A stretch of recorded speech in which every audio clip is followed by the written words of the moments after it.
everyone, and welcome to the second episode of Let's Talk Racism, which is the show that sends a message to youth about racism and cultural diversity. We are your hosts, Rachel, Sophia, and Jenny. And as many of you know, racism has been a big issue all around the world. Furthermore, while anxiety and fear about the ongoing pandemic have been widespread, Asian-focused racist incidents and Black Lives Matter protests have constantly been happening throughout the year. We will be having guest speakers come on to our podcast every week to share their experiences and knowledge on racism. Our guest today is Sophia Gutchinov. She is an actor, comedian activist, and an advocate for racial equality with a passion for art. She is going to share with us about her biracial background, how she feels about the world today, how we can all make realistic change little by little together and on an individual basis, and finally, her art that has to do with Black Lives Matter. Hi, Sophia. Thanks so much for joining us. How are you today? Hi, thank you for having me. I'm good. I'm excited to be here with you guys. I think it's awesome what you're doing. Honestly, this is amazing. And you're all in high school. I really did not know that. I thought you were in college. You guys were very professional with all your emails. Thank you. So let's just dive straight into the topic. So you are a big advocate for racial equality. So would you like to talk about that for a bit? Sure. So yes, I am. I think existing as a human, you have to, you can't really, like when people are like, oh, I don't see color. It's like, okay, you do. But, I understand what people are saying when they say that. They mean it like they're not judgmental or they're not racist. But, and actually one of my art pieces, I talk about how everyone has a natural bias and a natural racism just from like being born in whatever upbringing that is. And then, as you get older and get exposed to more cultures, you understand that everyone's different, but we're all at the same time united in a interesting way.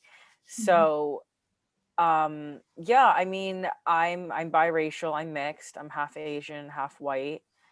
And I grew up in a mixed household. It's different. And a lot of people who are in this kind of biracial background have an Asian mom and a white dad, but I actually have the opposite. So that's kind of funny because some people are like, oh, I didn't expect your mom to look like that. I'm like, yeah, my mom's the blonde one. People are like, oh, and I'm like, yeah, that's the way it is, whatever. But yeah, I think that being a human, you have to be aware of race and you have to be aware how it informs so many things that you're not even necessarily aware of. And then on top of that, being an American, we really have to be aware of race because this whole country was founded on racism. I actually just learned, I just got cast in a Zoom production that's eventually going to be in person, who knows when, called Day of Tears. It's based on this book by Julie Lester, I think his name is. And I have to confirm that. But it's a book called Day of Tears, and it's actually a novel written in dialogue. It's a children's book about slavery, and it's the largest slave auction in America that I actually never knew about until I read it. And it's not taught in the history of any schools, which is crazy. But yeah, I got cast in it, and it was hard auditioning and reading up on it and reading the book because the N word is used a lot. Not the Nigga, but the Nigger, as opposed to hip hop music. It's like the real hard, ugly sounding word that we as Americans and as humans are forced to, face. And I actually had to say it for my audition last week. And I was practicing at home here in my room where I do all my art, like auditions and stuff. And it was really hard for me to say it because I wasn't saying it like I was quoting a hip hop song, making a joke. I was saying it as if I believed it, as a slave owning plantation daughter in the role, obviously. And it's for acting, so I know that I don't believe in that, but it is kind of hard, as an artist, taking on different roles and having to embody them. So yeah, I've been doing a lot to do with my art, and I think that as an American, we really have to address it even more so of being a human, because our entire country was founded on slavery, and on racism. And from reading the book, why I brought it up is because I learned when I talked to the woman who's in charge of it, who's actually a huge anti-racist advocate, has this whole organization, and she's amazing. I learned that the American police was actually founded to capture slaves that ran away, runaway slaves. Wow. And I literally did not know that. I never knew that.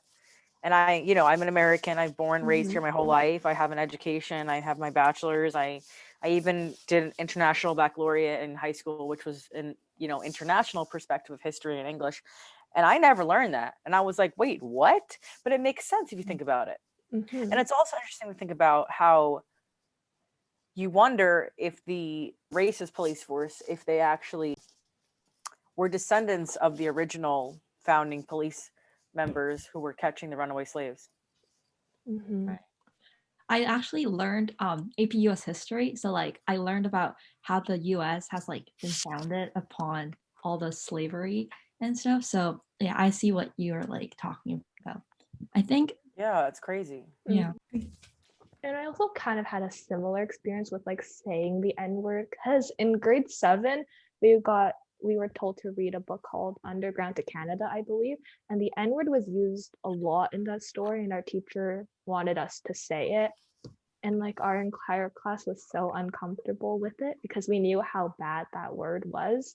But like we had like the same thoughts on like we shouldn't call Black people by the N-word because they're like the same as us. Of course, I went to a reading of the novel before I ended up auditioning, because I had to do a lot of research. This wasn't an average audition. Like, this was a very heavy thing that I had to read a book. I had to do research. I had to do all these things before even getting the audition, right?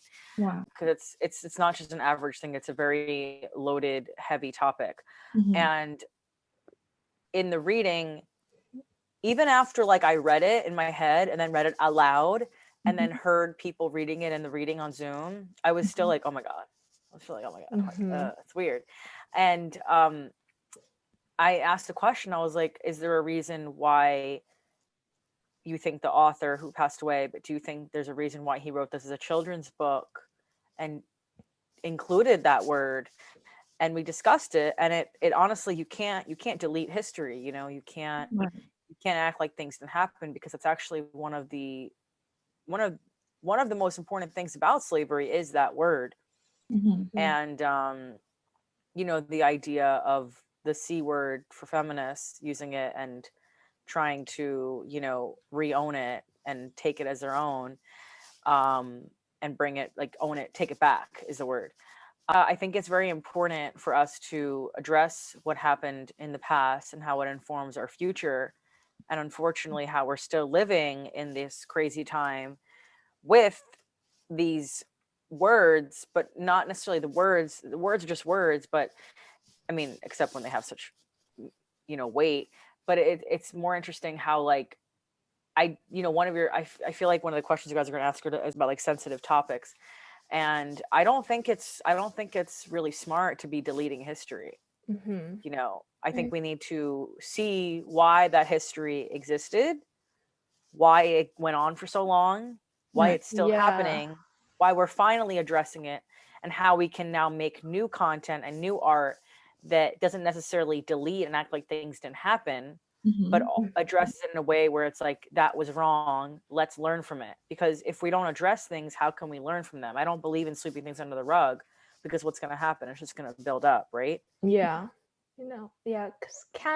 we had the unfortunate past of our residential schools, but now we bring it up, we teach the school system, they teach from elementary schools and high schools still about what happened. We also still learn about slavery too. So I think it's good that schools are teaching like kids about these things, so they know like our past and like how to learn from it and what we did wrong. Yeah, that's important. The woman who's in charge of this reading, she also is an educator, and she's talking about how by 2022 in American schools, there's going to be a mandate that there needs to be Latin and Black history taught in the schools. And I never really thought about it. And I was, wait, I thought that was like already a thing. But now that I think about it, it's not really specifically a thing, because by default, when we say history, we just mean white history.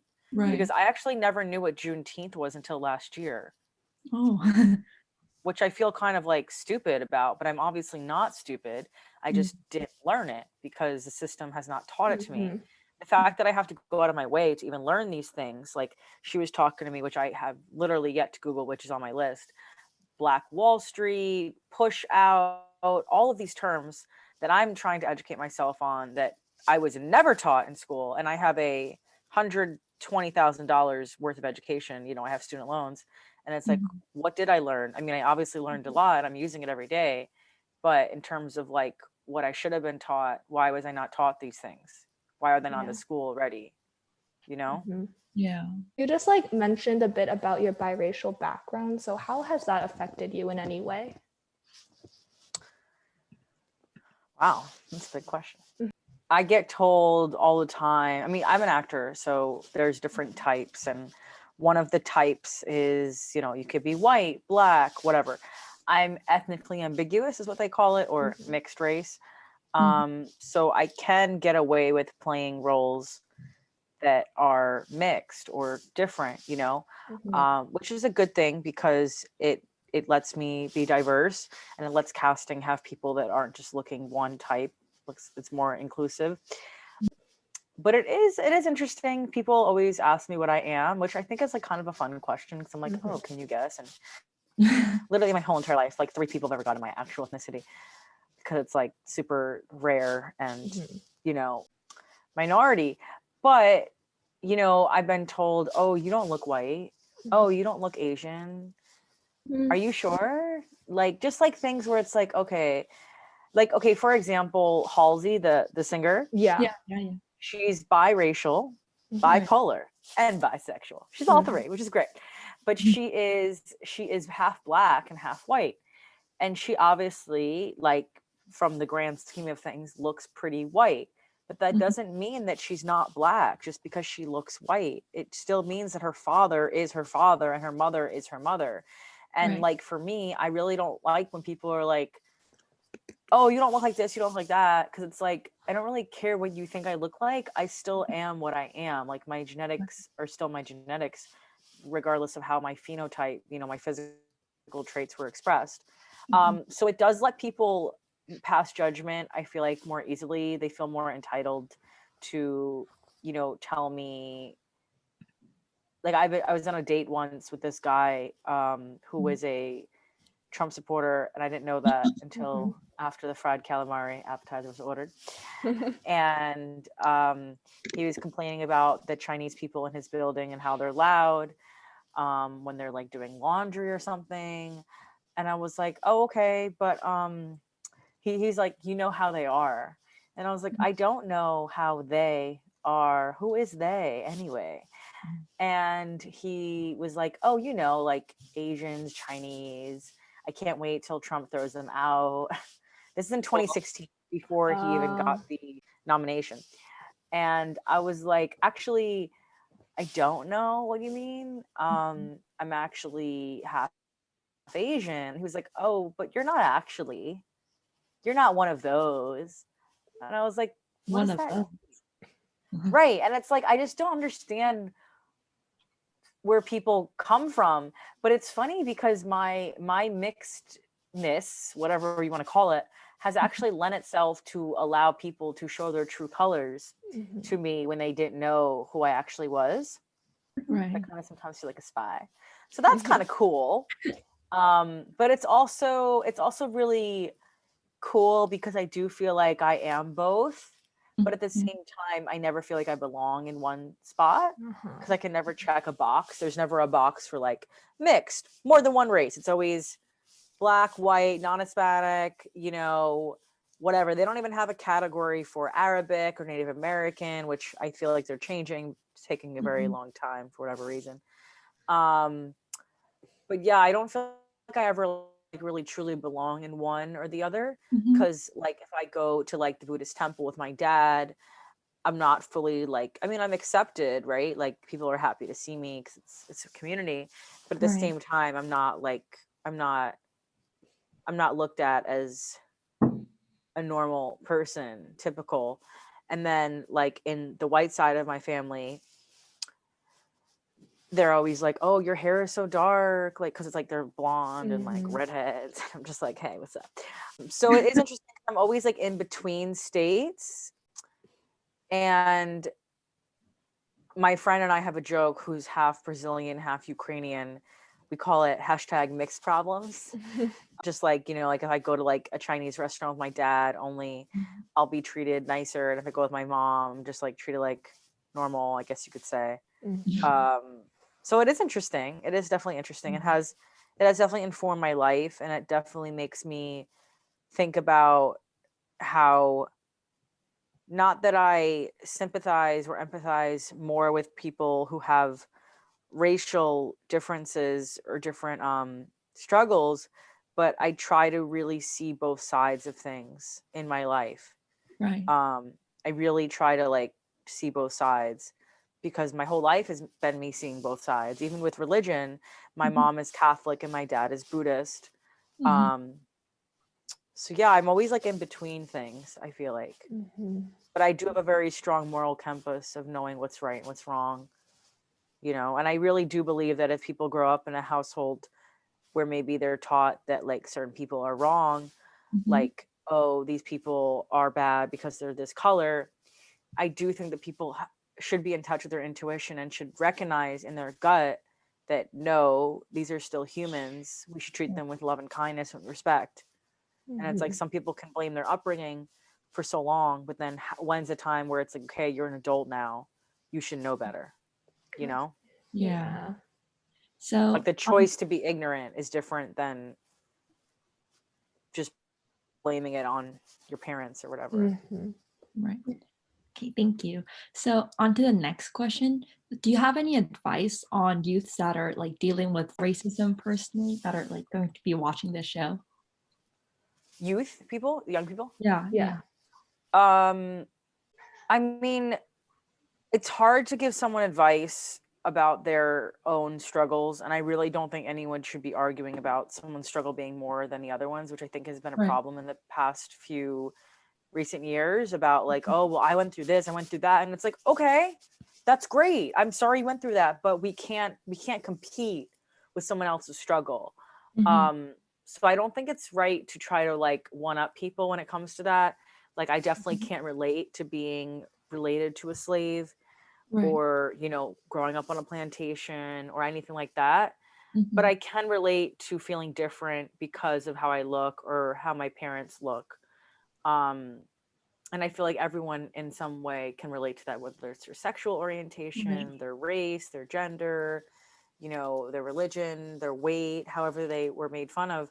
And I just think the most important thing is that, like, I mean, you know, as an artist, I get told some crazy things, great things, and then some crazy things like, oh, you're not white, you're too white to be creating this art, or you're not one to speak up, this is not the time to be creating art, or crazy, jealous, negative things. And I'm just like, all right, that just makes me want to create more, honestly. But I guess advice I would give to someone would be to just,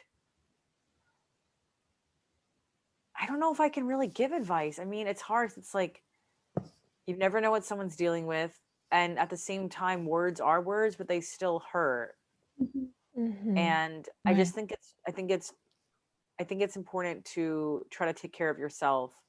I'd say to have practices in place that remind you of what's actually important, like meditation or journaling, or calling a friend that you know you can trust and, you know, confide in, or going on a walk or exercising, like just doing things that you know could take your mind off of it.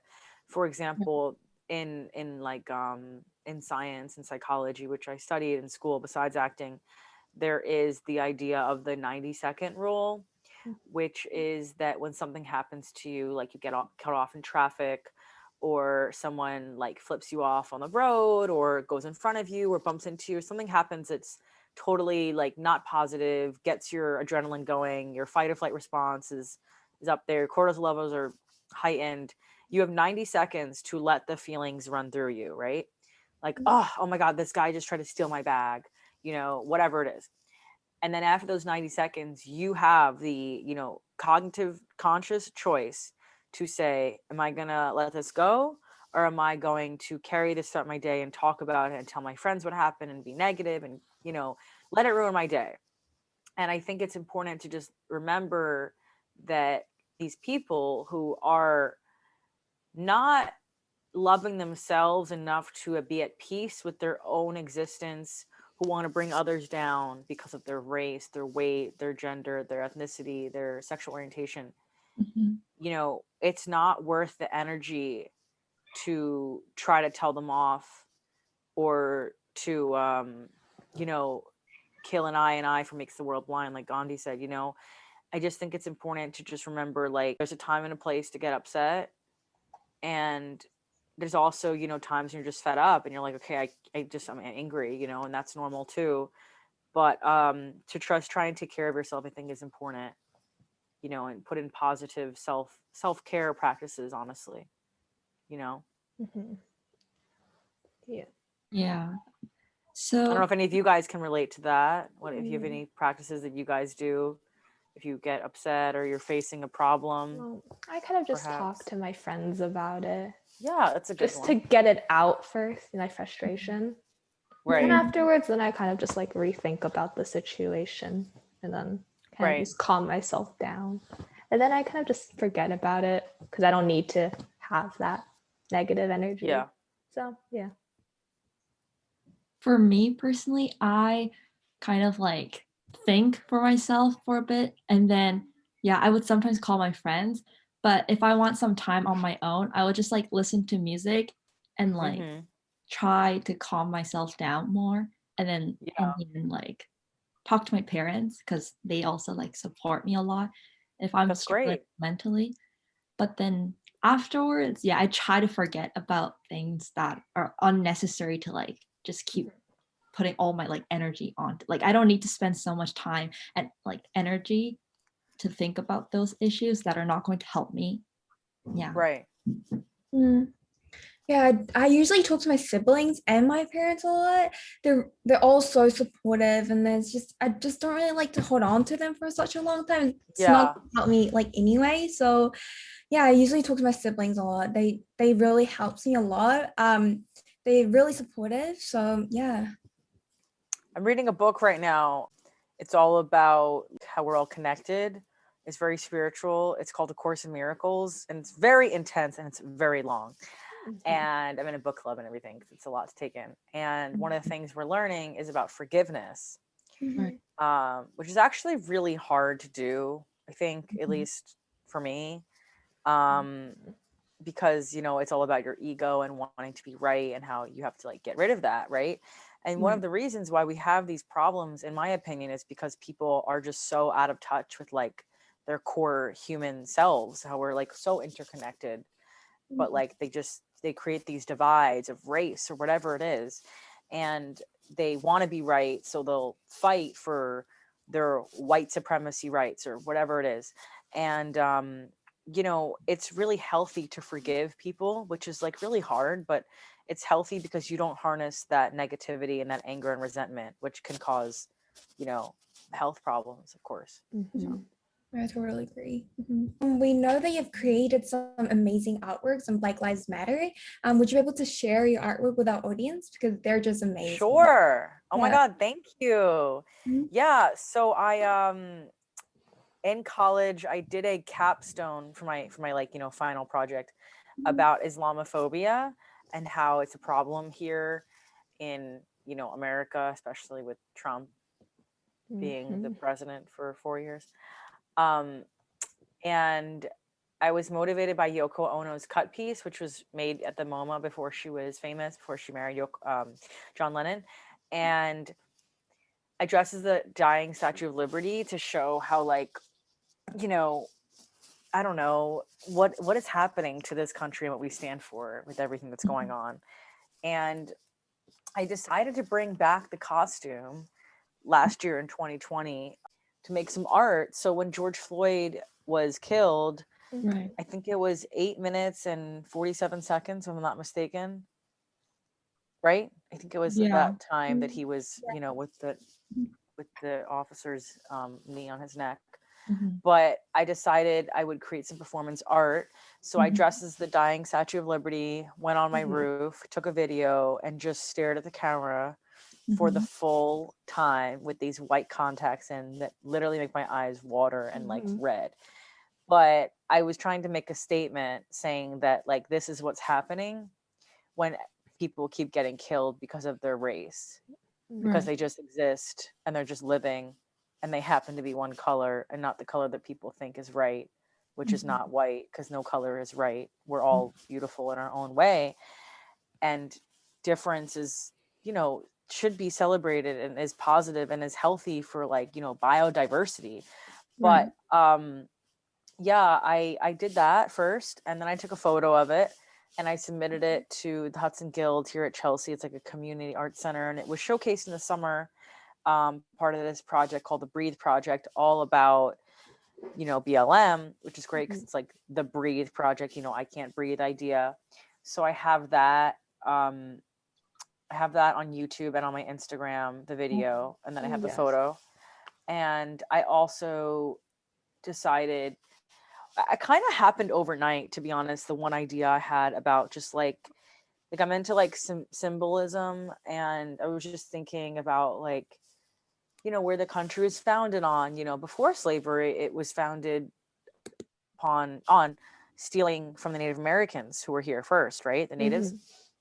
And I mean, it's very important to talk about, you know, the Holocaust and how the Jews were killed and how slavery happened and, you know, the genocide with, you know, Turkey and all of these things. But we don't really talk about the Native Americans enough. And I don't know why. I don't know why. It's maybe because there's just not so many of them left, or maybe because they have such problems with addiction and alcoholism because of these settlers who came here and basically forced them to have no resources.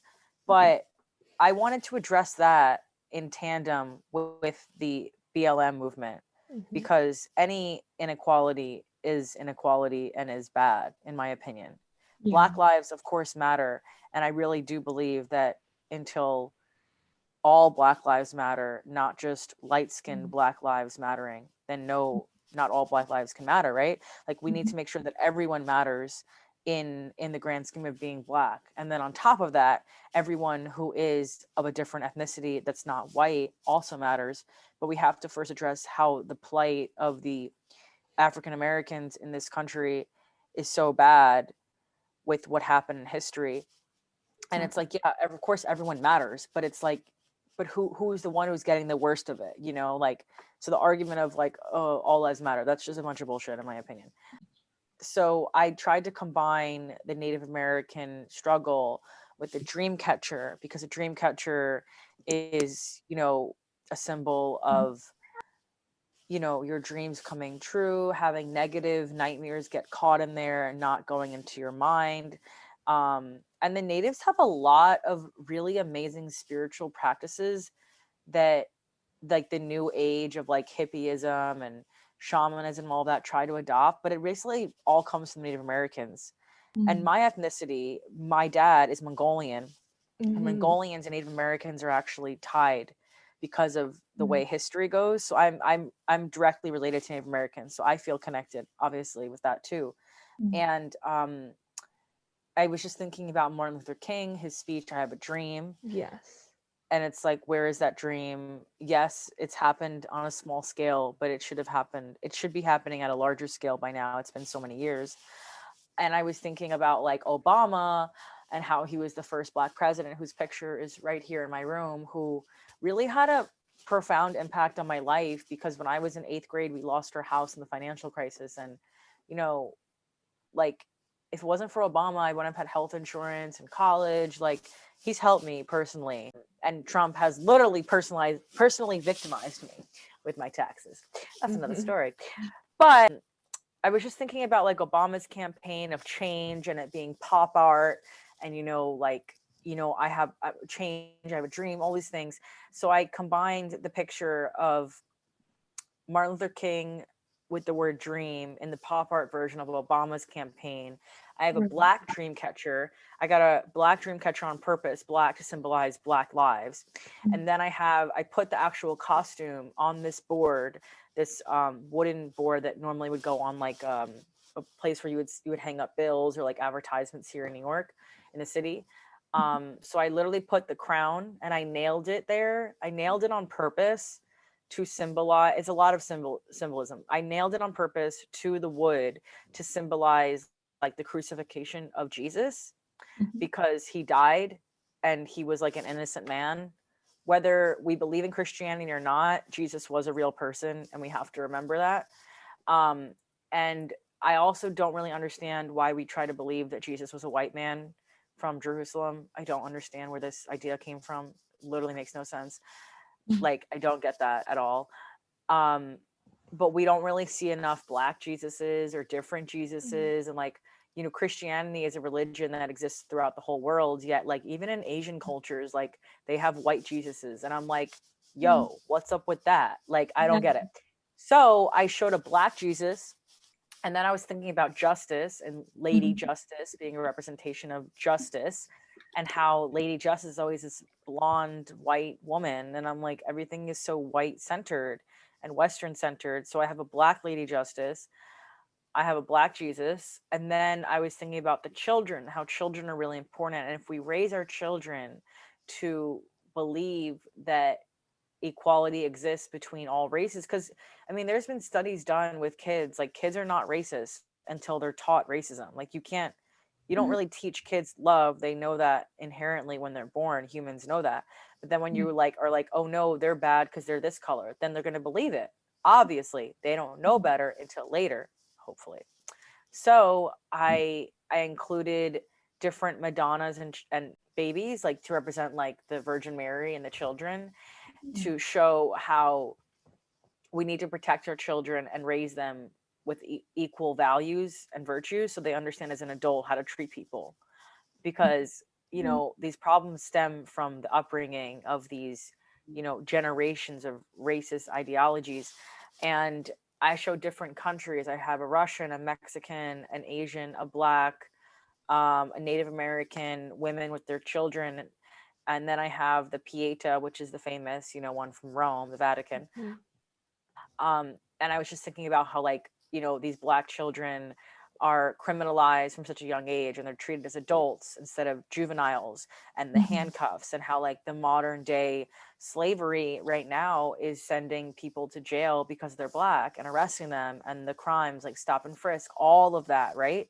So I have baby handcuffs tied to the costume of the dying Statue of Liberty. And then I have 7 leaves that are clean, but then well, actually no, they're all bloody, they're all fake blood, but then one of them is clean to represent hope. And I have a picture of a dove with an olive branch to show hope. I have the year 2020 written on it to show the year. It's like a mood board basically of the year. I call it my canvas. I don't really know what to call it. I just call it 2020. I'm so woke, I'm tired. If that makes sense.